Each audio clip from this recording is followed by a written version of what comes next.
Hello and welcome to the October 5th, 2025 episode of Nick's News. I am your host, Nick, brought to you by Some Budget Studios. That's right, there is a budget for this program. Oh, we're brought to you, we're live every Sunday, and I thank you all so much for tuning in or catching the replay here on our Nick's News YouTube page. This is a program dedicated to bringing good news to counter all of the bad news that we are bombarded with on a daily basis, with the hope of bringing a little bit of joy back to the world. Several of our articles are pulled from sites like goodnewsnetwork.org and goodgoodgood.co, but we appreciate everything sent in by you, the Nick's Newsies. If I am out of breath, it's because at the last minute, obviously we're a little bit of a late start tonight, I realized I didn't have the news brew set up next to me, so I had to go running through the house to go and grab the news brew and the beer glass for tonight. So I am a little out of breath. I will get better as we go. Hello, Becky. Hello, Nico. Hello, Charlie. Hello, everybody. Becky shared us. Thank you very much, Becky. I can't thank all y'all enough. I know that our little drive here, just a reminder, so we're doing that thing where whoever is the top contributors at the end of the month in terms of interaction with our content, the top 4 are going to be getting some free merchandise. All of y'all have stepped up so hard, and we've seen growth on every platform like you wouldn't believe. I can't thank you all enough for that, so it really is amazing. News Brew. The Producer Donna delivery is starting to get towards the end, but there are still some bangers to show off. Take, for instance, this unique tale wherein Florida stole my parents. Florida stole my parents comes to us from Refined Fool Brewing Company and is a 6.5% ABV Orange Juice IPA. It vows to be a fresh squeezed delight, and it showcases Comet and Eclipse hops. And I am looking forward to it. Oh, my bad. Thank you, Producer Donna. Not the end of the month, the end of the year. Top interaction with us at the end of the year. So, we are getting into fall, which means I'm going to start to do my drop into the heavy dark beers. But we're still going to, this was a really bright week. It was really warm today especially, so we're going to finish off, we're going to go into October here with really good hazy IPA. Got my really nice, this is a Michigan Beer Advocate glass, I believe. Michigan, the great beer state. It's a fantastic pint glass. I've got 2 of these now. They come out with a new one every year. They're beautiful. We don't need the Balisong bottle opener, so we're just going to blow the gain on the audio by cracking this orange juice sucker open. It's a good crack. Ooh, smells like fresh squeezed orange juice. Get into the theatrics of a 5-minute pour right into the center because we want to get all that gas out, and there's a lot of head in this one. We'll let that settle, but we can already start to see the color. It's definitely a hazy, not as hazy as some of the hazies that I've had. Kind of a hazy orange yellow. Looks good. Becky says, like a screwdriver. It might be like a screwdriver. We'll find out how orange the orange is. While we let that settle, the camera's really having some interesting moments. Hey, Julie. If you'll notice, I got some new decorations, namely, as of the taping of this episode, we're 26 days to Halloween. Spooky season. And if you also look, you might see that some of the bugs got some nice little festive decals for the spooky season. Producer Donna picked up the bugs some decals. I'll talk about those later. And Dirty Rogue says, orange juice, that means it's healthy. All right, news, shout-outs. Tesla Tree Service is an environmentally friendly tree service with years of experience, not just with trees, but getting stuck animals out of them. Animal rescues are always free, and you can check out their Facebook page and show Steve and the crew some love with likes and shares. We've included their links as well as the link to their international directory of cat rescuers, and those are available in the description of this video.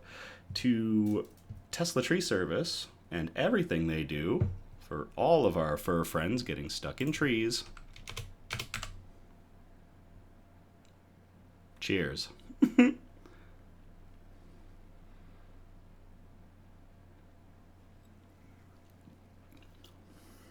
Ooh.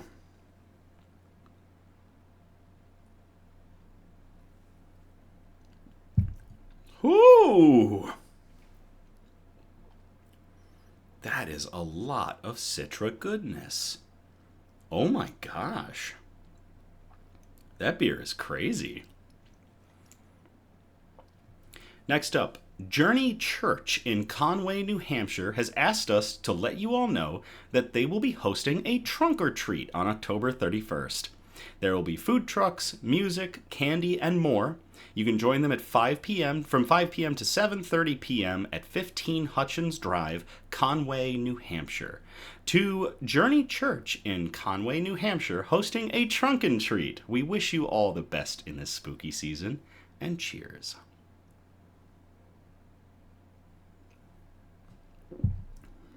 Oh, that is solid. That is really good. Last shout out. We're excited to officially introduce you to the baby pygmy hippo, Hugo. That's right, John Ball Zoo's vote for the name of their new pygmy hippo has come to its end, and his name is Hugo. His name means smart and spirited. Thank you everyone who voted and donated. Your support helps provide the best care for Hugo and all the animals at John Ball Zoo. We have included the link to their live cam feed so you can watch baby Hugo and his mom Penelope in the description. To everybody who voted, and to Hugo, the baby pygmy hippo, and his mom Penelope, cheers.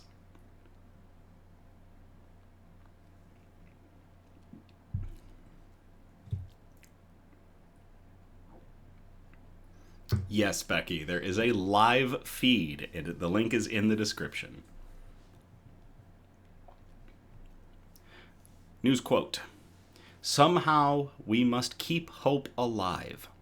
A hope that we can find a way to educate all, alleviate poverty, assuage anger, and live in harmony with the environment, with animals, and with each other. That comes from Dame Valerie Jane Morris Goodall. Dr. Goodall died at the age of 91 on October 1st of 2025. Goodall began her research into chimpanzees in 1960 after arriving at Gombe Stream National Park in Tanzania. In the 1970s, Goodall became increasingly concerned about conservation efforts at Gombe and throughout Africa, and in 1977, she founded the nonprofit Jane Goodall Institute. JGI maintains a presence at the Gombe Stream Research Center, now the longest ongoing chimpanzee study in the world, and helps teach young people around the world about environmental conservation. Goodall was a remarkable example of courage and conviction, working tirelessly throughout her life to raise awareness about threats to wildlife, promote conservation, and inspire a more harmonious, sustainable relationship between people, animals, and the natural world. The JGI statement reads, during her 60 years of work with primates and spreading a message of environmental conservation, Goodall inspired other women to become scientists and received numerous awards, including Commander of the Order of the British Empire in 1995, United Nations Messenger of Peace in 2002, the French Legion of Honor in 2006, and the Presidential Medal of Freedom, which she was awarded in January of 2025 by U.S. President Joe Biden.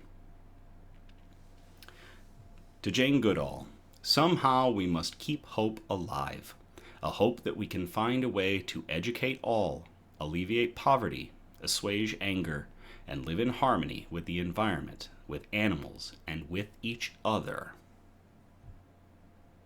Cheers.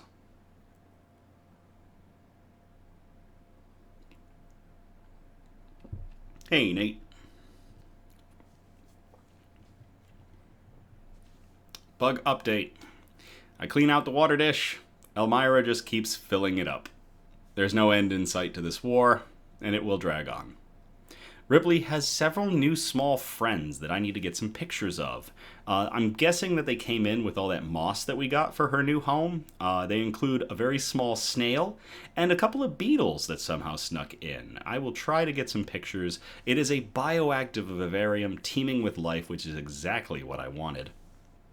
The roaches are enjoying the heat, and they're extremely active, running around. It's great to see.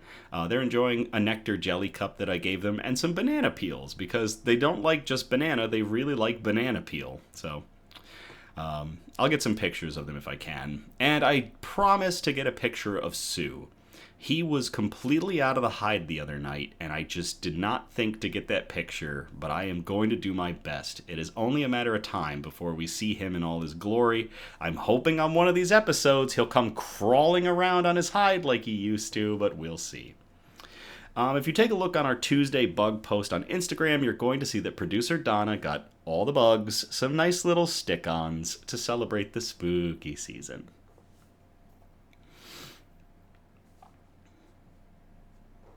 Nate, super glad I made it. Thank you, Nate. I'm super glad you made it, too. I'm super glad everybody makes it. Anybody and everybody that tunes in or catches the replays on the Knicks News YouTube page and just keeps spreading this good news, y'all are making this happen, and I love you all for it.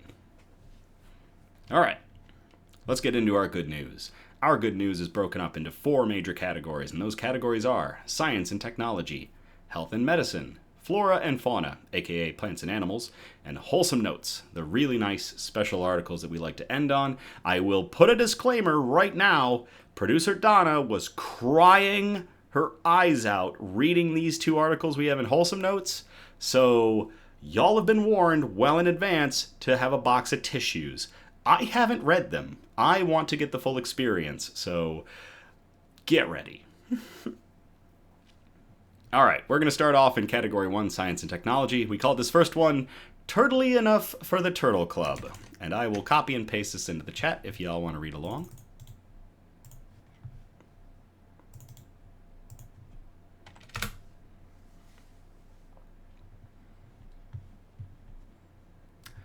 This teen invented an autonomous sea turtle robot to monitor coral reefs.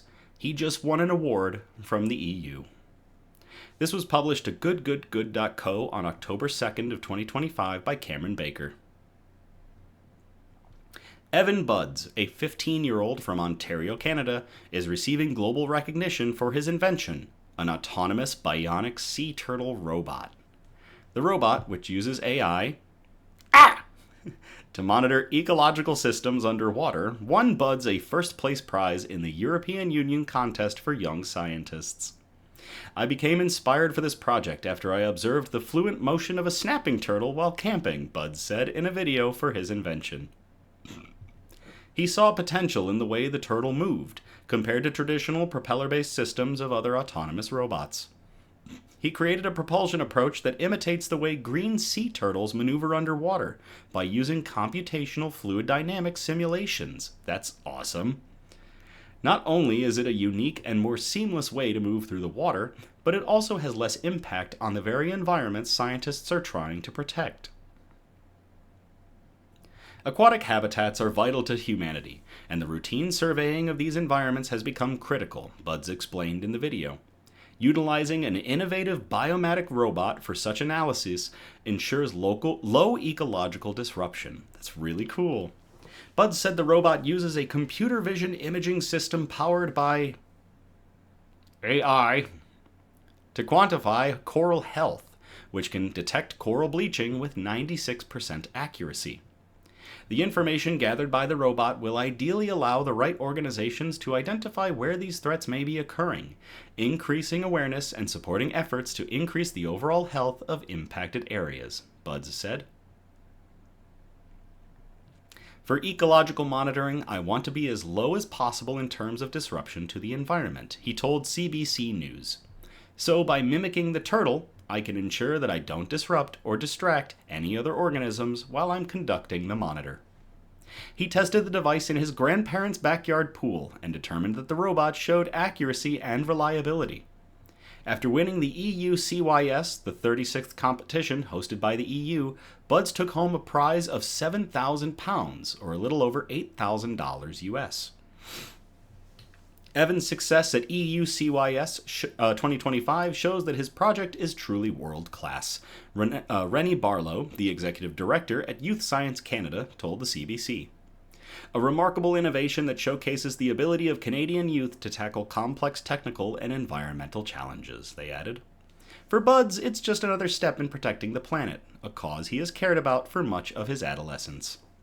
I've been really interested in the environment for a while, Buds told Burlington Today.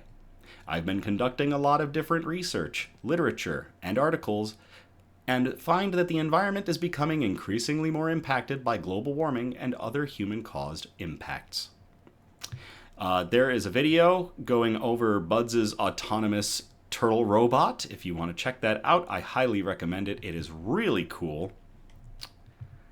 To Evan Buds, 15-year-old from Ontario, Canada, who won first place in the European Union contest for young scientists with a turtle robot. Cheers.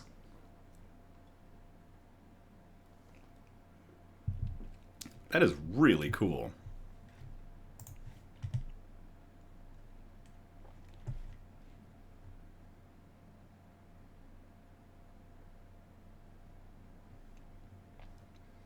Oh my gosh, that is adorable. All right. Yep, we'll do that special. Nathan Sereska, a Knicks newsie, just said the following. Huge favor to ask. My son I'm guessing it says my son doesn't believe I know a YouTuber. Any chance you could shout out to Abraham? I'm tucking him in. This is a huge shout out to Abraham. Your dad does know a YouTuber. He's Nick from Knicks News. And have a great night. Sleep well, Abraham. Cheers.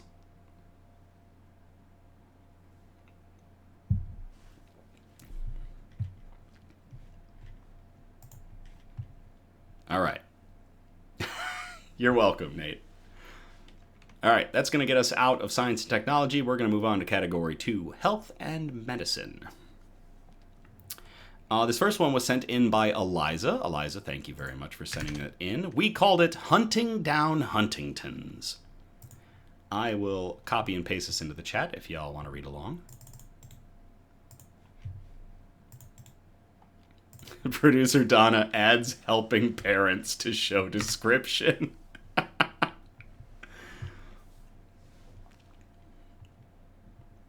Huntington's disease successfully treated for first time. This was published to the BBC on September 24th of 2025 by James Gallagher, who is their health and science correspondent. One of the cruelest and most devastating diseases, Huntington's, has been successfully treated for the first time, says doctors. The disease runs through families, relentlessly kills brain cells, and resembles a combination of dementia, Parkinson's, and motor neuron disease. An emotional research team became tearful as they described how data shows the disease was slowed by 75% in patients. Nate, I'm happy to make your night. It means the decline you would normally expect in 1 year would take 4 years after treatment, giving patients decades of good quality life, Professor Sarah Tabrizi told BBC News. The new treatment is a type of gene therapy given during 12 to 18 hours of delicate brain surgery. The first symptom of Huntington's disease tends to appear in your 30s and 40s and is normally fatal within 2 decades, opening the possibility that earlier treatment could prevent symptoms from ever emerging. Professor Tabrizi, director of the University College London Huntington's Disease Centre, described the results as spectacular. We never in our wildest dreams would have expected a 75% slowing of clinical progression, she said. None of the patients who have been treated are being identified, but one was medically retired and has returned to work. Others in the trial are still walking despite being expected to need a wheelchair. Treatment is likely to be very expensive. However, this is a moment of real hope in a disease that hits people in their prime and devastates families. Huntington's runs through Jack May Davis's family. He has the faulty gene that causes the disease, as did his dad Fred and his grandmother Joyce. Jack said it was really awful and horrible watching his dad's inexorable decline. The first symptoms appeared in Fred's late 30s, including changes in behavior and the way he moved. He eventually needed 24/7 palliative care before he died at the age of 54 in 2016. Jack is 30, a barrister's clerk, newly engaged to Chloe, and has taken part in research at UCL to turn his diagnosis into a positive. But he'd always known he was destined to share his father's fate until today. Now he says the absolutely incredible breakthrough has left him overwhelmed and able to look to a future that seems a little bit brighter. It does allow me to think my life could be that much longer. Huntington's disease is caused by an error in part of our DNA called the Huntington gene. If one of your parents has Huntington's disease, there's a 50% chance that you will inherit the altered gene and will eventually develop Huntington's too. This mutation turns a normal protein needed in the brain, called the Huntington protein, into a killer of neurons. The goal of the treatment is to reduce levels of this toxic protein permanently in a single dose.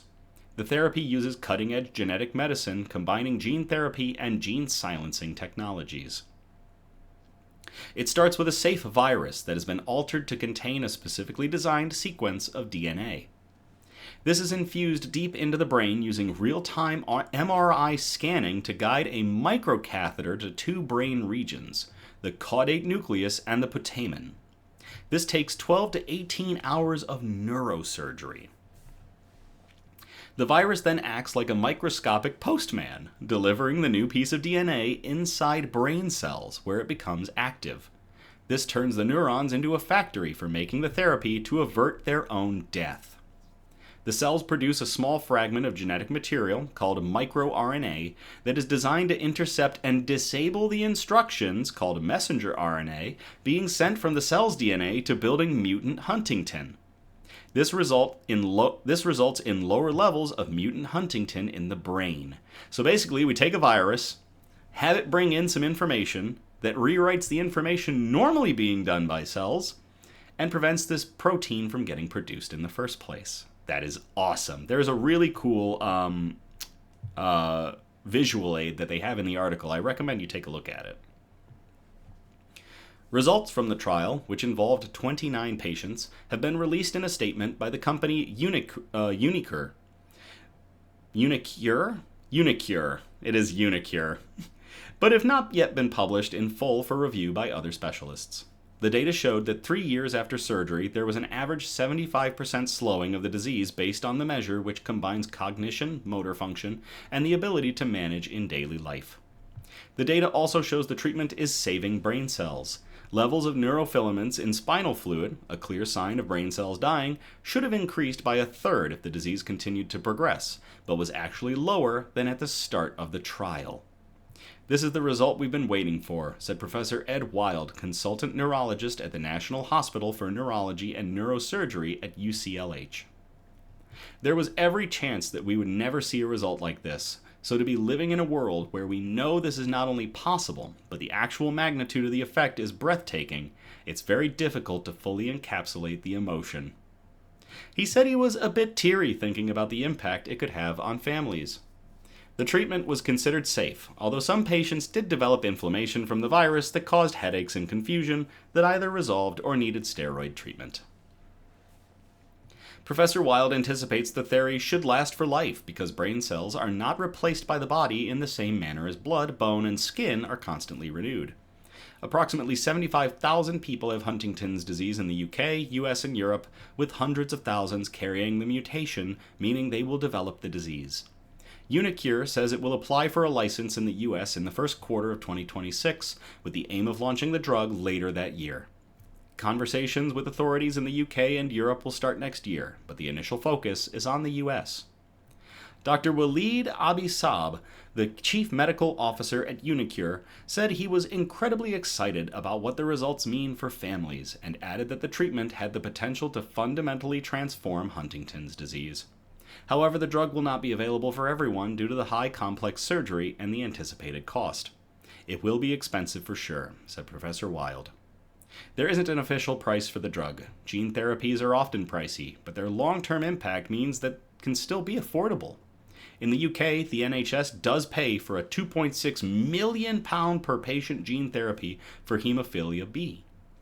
Professor Tabrizi says this gene therapy is the beginning and will open the gates for therapies that can reach more people. She paid tribute to the truly brave volunteers who took part in the trial, saying she was overjoyed for the patients and families. She is already working with a group of young people who know they have the gene, but don't yet have symptoms, known as Stage 0 Huntington's, and is aiming to do the first prevention trial to see if the disease can be significantly delayed or even stopped completely. To everybody involved with finding a potential cure for Huntington's disease, and to Eliza for sending in that article, cheers.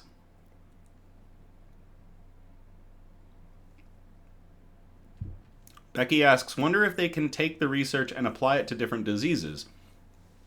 We've actually had a lot of articles in the past regarding utilizing viruses, manufactured viruses or modified viruses, as deliverers for gene therapy, especially in areas that are really hard to reach, like the brain. It is really cool to see that this is kicking off.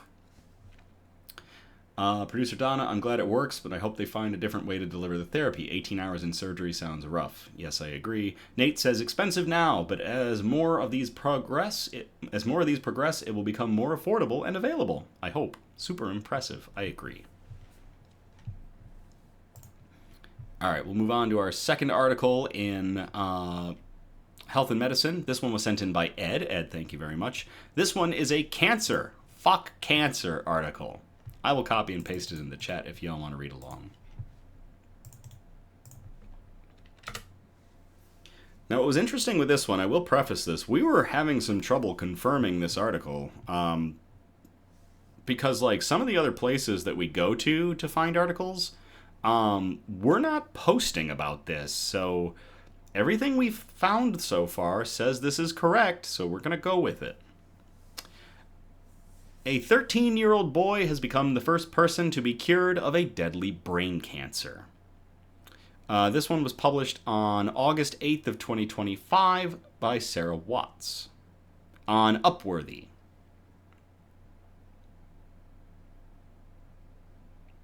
Becky says I should do a Forget Cancer episode for October. Charlie says, fuck cancer. I could probably do an entire article of just telling cancer to go F off. I hate cancer, everybody. I absolutely despise cancer in every form.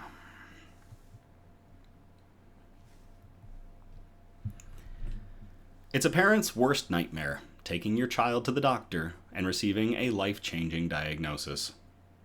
It only adds to the heartbreak when they find out there may be no effective treatment at all, and that all they can do is hope for the best. Few diagnoses strike fear in the heart of parents and doctors more than a cancer called diffuse intrinsic pontine glioma, or DIPG. Primarily found in children, DIPG is a highly aggressive brain tumor that is uniformly fatal, with less than 10% of children surviving longer than 2 years after a diagnosis. The tumors grow fast and on extremely vital areas like the spine and brainstem, making them exceptionally hard to remove. Though young patients have been treated with radiation, chemotherapy, and surgeries, no one has ever been cured of the fatal cancer. But for the first time ever, a 13-year-old boy from Belgium named Lucas Gemeljanova has beaten the odds. Diagnosed with DIPG at age 6, Lucas's doctor, Jacques Grill, told Lucas's parents, Cedric and Olasia, that he was unlikely to live very long. Instead of giving up hope, Cedric and Olasia flew Lucas to France to participate in a clinical trial called Biomed, which tested new potential drugs against DIPG. Lucas was randomly assigned a medication called everolimus in the clinical trial, a chemotherapy drug that works by blocking a protein called mTOR, or mTOR. mTOR helps cancer cells divide and grow new blood vessels, while everolimus decreases blood supply to the tumor cells and stops cancer cells from reproducing. Everolimus, a tablet that's taken once per day, has been approved in the UK and the US to treat cancers in the breast, kidney, stomach, pancreas, and other areas. But until the Biomed clinical trial, it had never been used to treat DIPG. Though doctors weren't sure how Lucas would react to the medication, it quickly became clear that the results were good. Over a series of MRI scans, I watched as the tumor completely disappeared, Grill said in an interview. Even more remarkably, the tumor has not returned since. Lucas, who is now 13, is considered officially cured of DIPG. Even after the tumor was gone, Grill, who is the head of the brain tumor program in the Department of Child and Teenage Oncology at Gustave Roussy Cancer Research Hospital in Paris, was reluctant to stop Lucas's treatments. Until about a year and a half ago, Lucas was still taking everolimus once every day. I didn't know when to stop or how because there was no other reference in the world, Grill said. While Lucas is the only one in the clinical trial whose tumor has completely disappeared, 7 other children have been considered long responders to everolimus, meaning their tumors have not progressed for more than 3 years after starting treatment. Nate says, I would literally try anything in that situation. Heartbreaking, I cannot imagine. I agree. So why did everolimus work so well for Lucas? Doctors think that an extremely rare genetic mutation in Lucas's tumor made its cells far more sensitive to the drug, Grill said, while the drug worked well in other children because of the biological peculiarities of their tumors. While everolimus is by no means a cure, the trial has provided real hope for parents and families of children diagnosed with DIPG. Doctors must now work to better understand why Lucas's tumor responded so well to the drug and how they can replicate those results in tumor organoids, artificially grown cells that resemble an organ. After that, said Marie Anne DeBilly, a researcher in the Biomed trial, the next step will be to find a drug that works as well on tumor cells.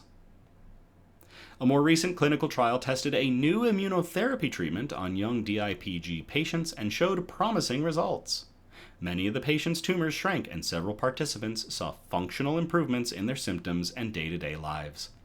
But only one of the 11 patients has seen success that rivals Lucas's, a young man identified only as Drew, who has been thriving tumor-free for over 4 years after receiving treatment.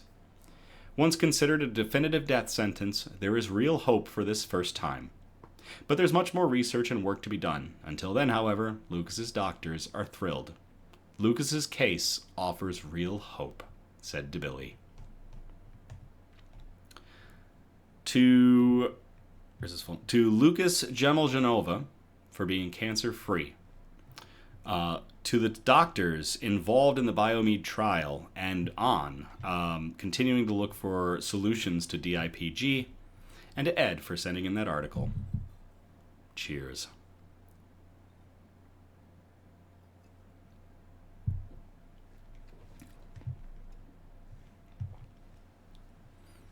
All right, that is going to get us out of health and medicine. We're going to move on to category 3, flora and fauna.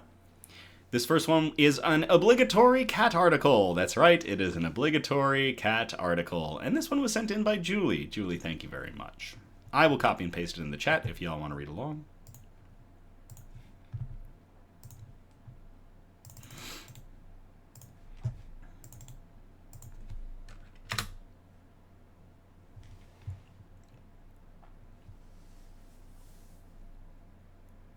Grateful Happy Cat Cafe celebrates 1,000th adoption. This was published to Wood TV 8 on October 1st of 2025 by Madeline Bursma. Happy Cat Cafe in Grand Rapids has hit a major milestone after adopting out its 1,000th cat. The cafe at 447 Division Avenue near Logan Street partners with Fig and Friends Pet Rescue to house adoptable cats that guests can play with. Since opening in 2017, the cafe has helped hundreds of cats find their new homes. Now, it's hit its goal of adopting out 1,000 cats after the Parisian family came in and adopted Mountain, a black kitten. The family had recently lost one of their cats, and the other cat needed a companion. After hitting the milestone, owner Katie Corto said she's inspired to aim for the next one. Once you get to that goal of 1,000, it's like, what's holding you back from 2,000 or 5,000 or 10,000, she said. I don't see it ending, it's only speeding up. So I'm really happy and grateful and excited that I get to share this 1,000 adoption news. Along with taking their new family member home, the Parisian family also received a plaque to commemorate the milestone, a pass for a year of free cafe visits and merch. That's awesome. Quarto said the Cat Cafe is a win-win for everyone. People who can't have a pet at home can stop in to interact with cats, and the interaction helps the cats become more sociable. The cats are also free to roam around instead of being stuck in a cage, and it helps people looking to adopt get a better idea of what cat will be best for them. This is adorable. Julie says, I've been to the cat cafe a few times, came super close to adopting once. It was a black kitty named Knox. Aww.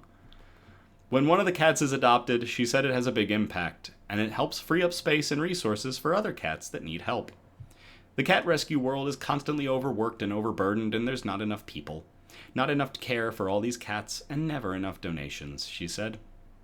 She encouraged those who want to help to stop in and buy a cup of coffee or attend one of the cafe's events. Those looking to do more can also donate or volunteer with Fig and Friends or another local rescue. But she said the most important thing you can do is to help make sure your cats are spayed and neutered. Happy Cat does the fun part of the adoptions and finding new homes for these cats, she said.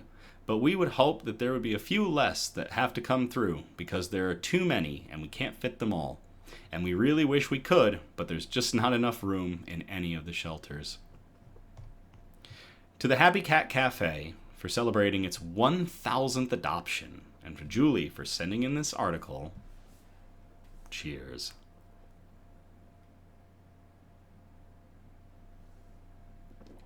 Producer Donna says, there we go. That's the secret to getting 1,000 subs. Subscribe and you get a free cat. We're not doing that. We will continue to promote cat adoption. I am not giving everybody a free cat. I'm sorry. Though it would be nice. Julie says, I've donated food to them and money to Fig and Friends. That is awesome, Julie. Becky says, cat pictures for each subscriber. Well, Donna's got a lot of cats. Julie has cats. I'm sure plenty. Cassidy, I know, has cats. We've got people with cats. We could send out cat pictures, probably.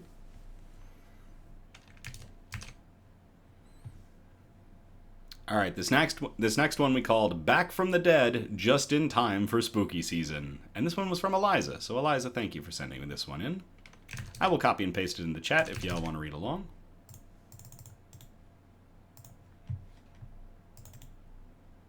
Julie says, I volunteer Castle for pics.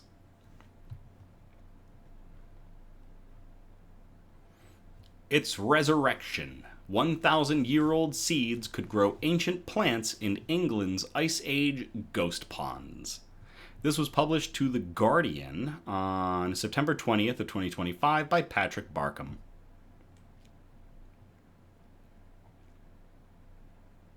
If you glanced into a green field and saw a yellow digger tearing into the turf, you might assume it was another site for new houses. But the two circle-shaped scars of dark soil on a Norfolk pasture are ghost ponds, being brought back to life by an innovative and cheap form of nature restoration. It looks awful now. What have they done? It's a disaster, says Carl Sayer, a professor of geography at UCL, who is dancing with glee around the bleak-looking, freshly dug hole. The colonization is so quick. Within a year, it is full of water plants. Within 2 years, it looks like it's been there forever. It's a spectacular recovery, and you're truly recovering ancient assemblages of plants. The two ponds returning on farmland are the 25th and 26th Ice Age ponds to be restored by Sayer's team of academics, volunteers, and an enthusiastic digger driver in the Brex, a hotspot for ancient ponds and pingos, formed by ice melt 10,000 years ago.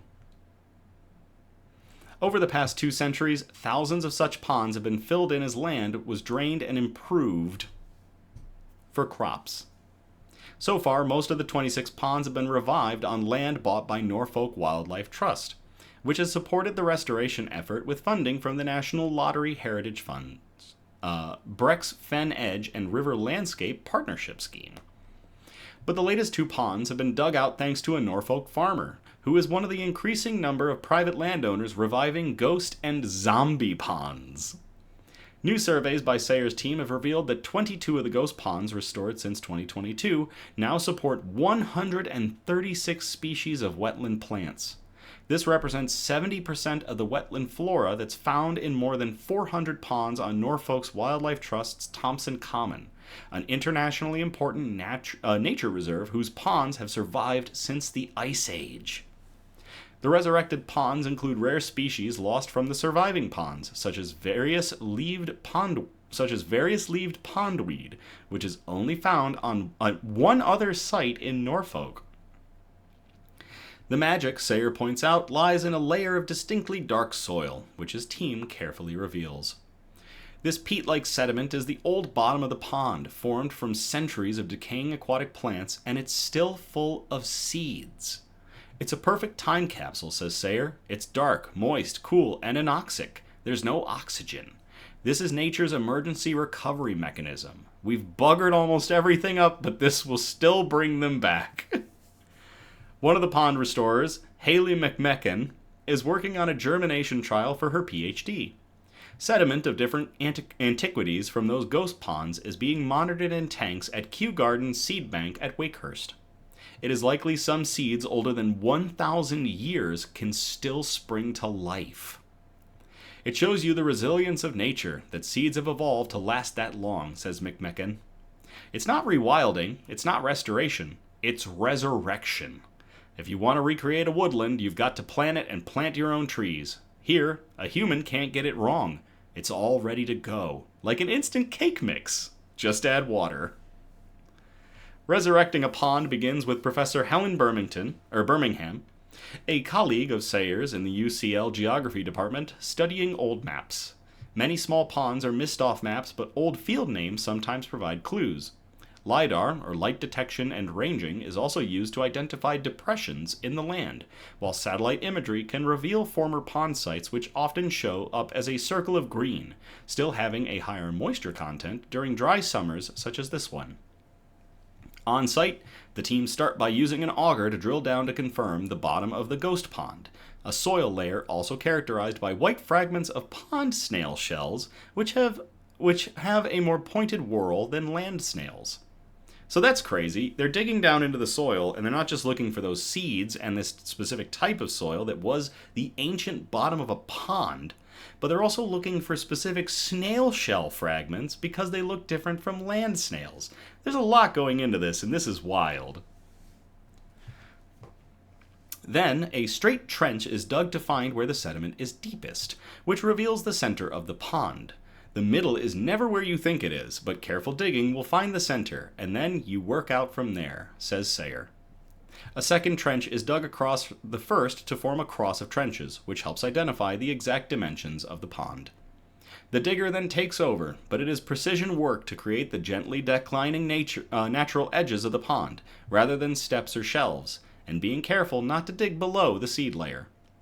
When we get to the right level, we can leave it to Dale the digger driver, says Sayer. He is truly brilliant. Digging out a pond takes a long day, but Dale Garnham absolutely loves this unusual task.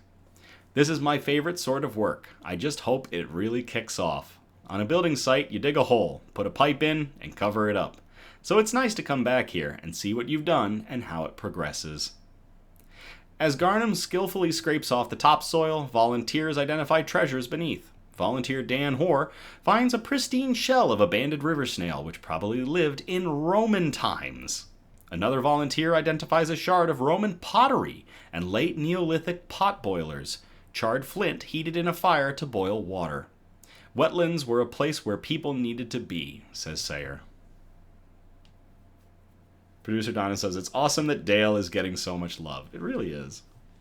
The only thing they are not pleased to find is an old section of plastic drain. The digger will follow the drain, installed during agricultural improvements in the 1980s, breaking it up. Any pipes we find are smashed. We don't want water draining away, but But we don't want water to drain in either, says Sayer. Once the ponds are filled naturally with clean rainwater, they are rapidly colonized. Some skeptics have suggested the plants are not from ancient seeds, but are brought in by water birds. But Sayer points to not only unique rare plants in the restored ponds not found anywhere nearby, but the sheer quantity of new plants. All this cannot come in so fast on a duck's bottom, he says. Becky says, Dale the Digger, can he dig it?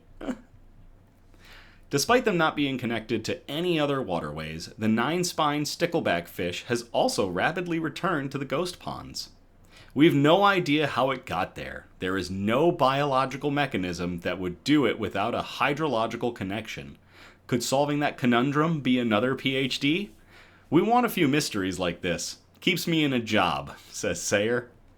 According to Sayer, pond restoration provides a huge nature boost for a modest sum of money, much less than it costs to restore a meadow or ancient woodland. He and his team of volunteers can excavate a pond in a day for about £2,000, which is the main expenses being hiring a digger, a dumper, and a skilled digger driver. Landowners are keen to do it. The only barrier is funding, says Sayer. Millions go into river restoration, but they are so hard to fix. Restoring a pond has a small footprint and a massive impact. So many wetlands have been filled in. You could take what we're doing here and spread it everywhere. I'll never be involved in anything so important. It's the ecological restoration you dream of. To Dr. Carl Sager, professor of geography at UCL, and everybody in their team for restoring ponds, bringing ghost and zombie ponds back to life, and to Eliza for sending in that article. Cheers.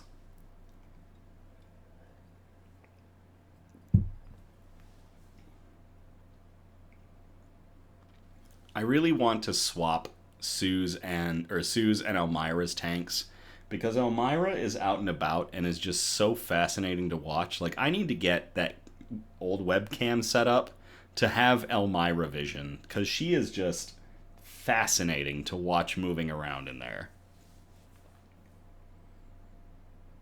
And every time I broadcast, she comes out and she comes right up against the glass, and it's just really crazy to look at.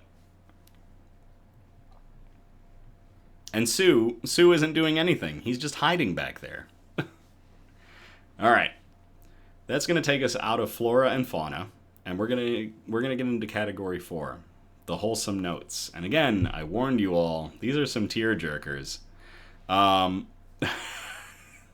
Hey Charlie, are you still watching? Charlie speaks fluent Spanish. To anybody else that speaks fluent Spanish, I may be about to butcher the hell out of this. We're calling this first article, No estoy llorando, estás llorando tú. Tell me if I translated that correctly.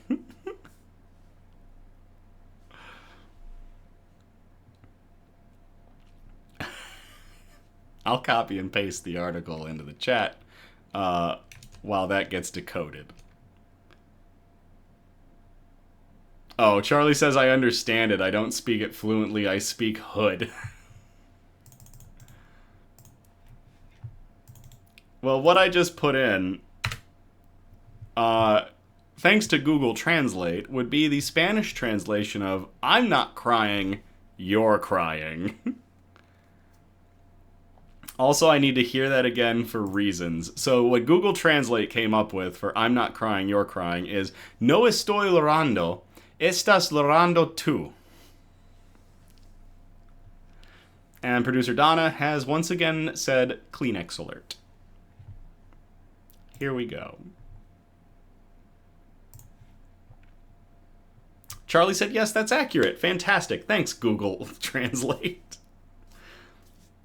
Spanish-speaking foster dog warms the hearts of millions. So many pets separated from families in ice raids.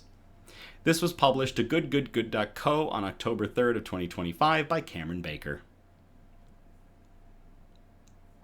Charlie says, you did good, but I'm taking you to school. One consequence of the Trump administration's increased immigration and customs enforcement raids across the country has been the mass surrendering of pets to shelters. The issue is especially prevalent in Los Angeles.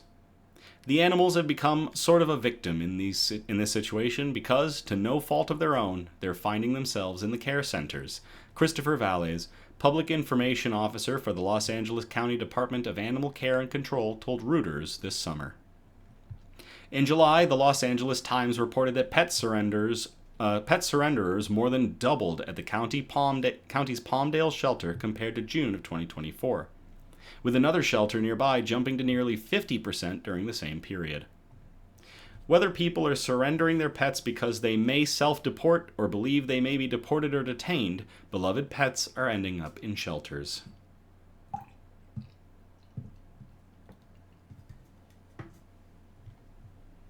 While new foster dog mom Monica Matute doesn't know the full story of her newest foster, Nacho, she realized after a now viral video of the dog understanding Spanish that he may be among the dogs of LA migrant families. Earlier this week, Matute posted a video on TikTok speaking to Nacho in Spanish. "Do you know Spanish?" she innocently asked the Chihuahua. "¿Qué pasó?" The dog tilts his head at her and begins to cry. Her jaw drops. The cycle continues, with him eventually jumping for joy at "Vamos afuera," or "Let's go outside."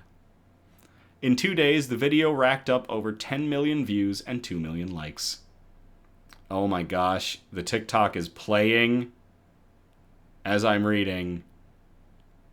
The way that dog snaps its head up when she speaks Spanish to it is amazing. A day later, Matute, who has long shared the journeys of fostering rescue dogs in LA, posted another video in response to the viral moment. Yesterday, over 1 million of you shared the joy of me realizing my foster dog, Nacho, speaks Spanish. In just hours, he had gained the love of so many internet tios and tias, she said, calling viewers Nacho's uncles and aunts. I don't know much about Nacho's story, but what I do feel pretty certain about is that he must have been very loved.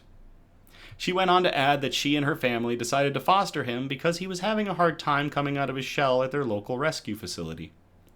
Within hours of being in foster care, he was in our laps asking for pets, like he had been searching for something that finally felt familiar, she said. My mind keeps going back to the what-ifs. What if his family was affected by the current political climate? What if he finally felt safe when I spoke to him in Spanish? The comments on the video echoed her sentiments. I didn't even think of all the pets affected by ice, one commenter wrote. I'm sobbing. So many pets separated from their families in these ice raids, another added. That's absolutely devastating. But as much as viewers were heartbroken by the what-ifs of Nacho's story and the realities that many migrant families are facing, they were grateful for Matute's compassion amid it all. I'm so glad Nacho could connect with his culture, one viewer said. I pray that his owners are okay, another added, and that he is loved in your home. It's unclear what Nacho's future will look like, but Matute has been liking comments suggesting that she may adopt him. He is still available for adoption inquiries through a local rescue, though. Regardless, he has a safe place to stay, and clearly feels more understood than ever.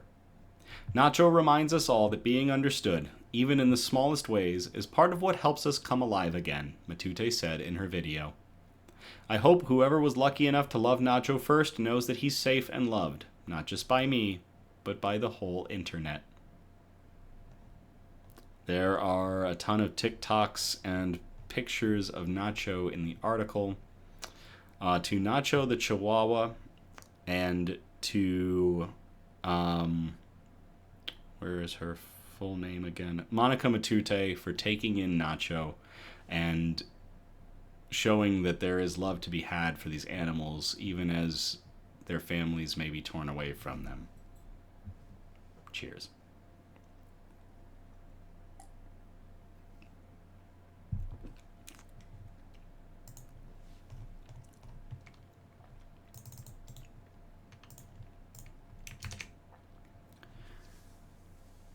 This last article of the night we called From Suffering to Hope.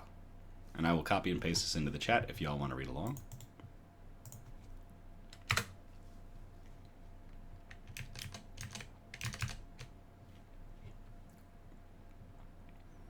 A lifeline for 10,000 forgotten and abused animals.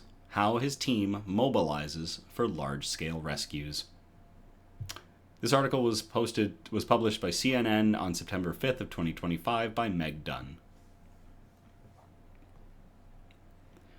More than 250,000 animals are hoarded in residences across the United States each year, according to the Animal Humane Society, and they are often left to suffer in horrific conditions. Hundreds are sometimes crammed into small spaces, living in their own waste. Tim Woodward couldn't let these animals be forgotten. Most people are shocked when they hear stories about a woman down the street had 100 cats or dogs in her house, Woodward said. They can't even imagine the cruelty that's associated with that. After working at a national animal welfare organization, Woodward realized there was a gap in the system where organizations and law enforcement agencies lacked the resources to address large-scale cruelty cases. So, in 2011, along with 2 other animal welfare workers, Woodward co-founded Animal Rescue Corps. The nonprofit conducts large-scale rescues of abused and neglected animals, including cases involving puppy mills, hoarding, dogfighting rings, and backyard breeders. Your average shelter is used to taking animals in 1 or 2 at a time, Woodward said. We, on the other hand, pull in large numbers of animals from a crisis situation. Once Animal Rescue Corps is alerted to a case, often through local law enforcement, the organization mobilizes quickly, driving everywhere in the U.S. They work with local authorities to secure legal access and remove animals. We'll work with law enforcement hand in hand, Woodward said. They will designate us as an agent of law enforcement to go onto the scene to seize those animals. Woodward and his team ensure animal removal is safe and organized. Teams document each animal and provide immediate veterinary care. Staff often wear hazmat suits due to hazardous conditions. We bring a very tight, trained team to that scene, including a state-licensed forensic vet techs, as well as an intake team that is experienced in evidence, documentation, and trained handlers, Woodward said. During missions, the group gathers evidence that may be needed should local law enforcement pursue animal cruelty charges. Every animal is photographed, and everything from mats of fur to overgrown nail clippings are bagged and saved. Animal Rescue Corps not only saves cats and dogs, but also exotic pets, barnyard animals, wildlife, and even once saved hundreds of mice from a hoarding case. Woodward believes all animals deserve respect and kindness. You want to make sure that the animal has every opportunity for whatever time it has left to have the best life possible, he said. Once safe to do so, animals are transported to the organization's facility in Tennessee. There, all animals undergo full medical evaluations, including testing for disease, worms, and parasites. In some cases, it takes several weeks or months to get the animals healthy. Due to the conditions they came from, some animals need to be socialized and prepared for adoption, especially those unfamiliar with human touch. The organization has a team of volunteers who care for, play with, and help socialize the animals. The change in the animals is always remarkable, Woodward said. They come out of the situations where they have no trust. Watching that animal learn to trust, it's why all of us are committed to the work. Animal Rescue Corps does not adopt out animals directly. Once healthy and socialized, animals are placed with shelters or sent to sanctuaries and rehabilitation centers. Woodward's work is physically and emotionally demanding, but he remains committed. To date, he and Animal Rescue Corps have helped save more than 10,000 animals, he said.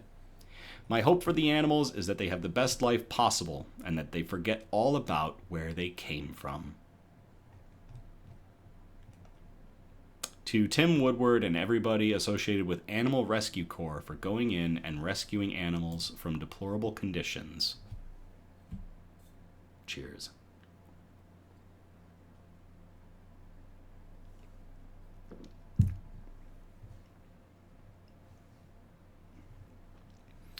All right, that is it for tonight's broadcast. We had 7 incredible articles along with some tearjerkers there at the end. I hope everybody had tissues and didn't soak themselves too bad with tears throughout those.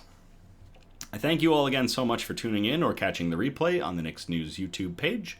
Again, we're live every Sunday, and our next episode will be on October 12th of 2025. We encourage participation, so if you feel inclined, by all means, post suggestions for news brews, shoutouts, news quotes, and of course, good news articles that we can present on future episodes of our show. If you send in a bunch of articles, we ask that you spread them out across our 4 major categories, which again were science and technology, health and medicine, flora and fauna, and plants and animals. Or flora and fauna, aka plants and animals, and wholesome notes. The really nice ones we like to end on. You can message us on Facebook or Instagram, or email us at somebudgetstudios@gmail.com. Links are in the description of the video.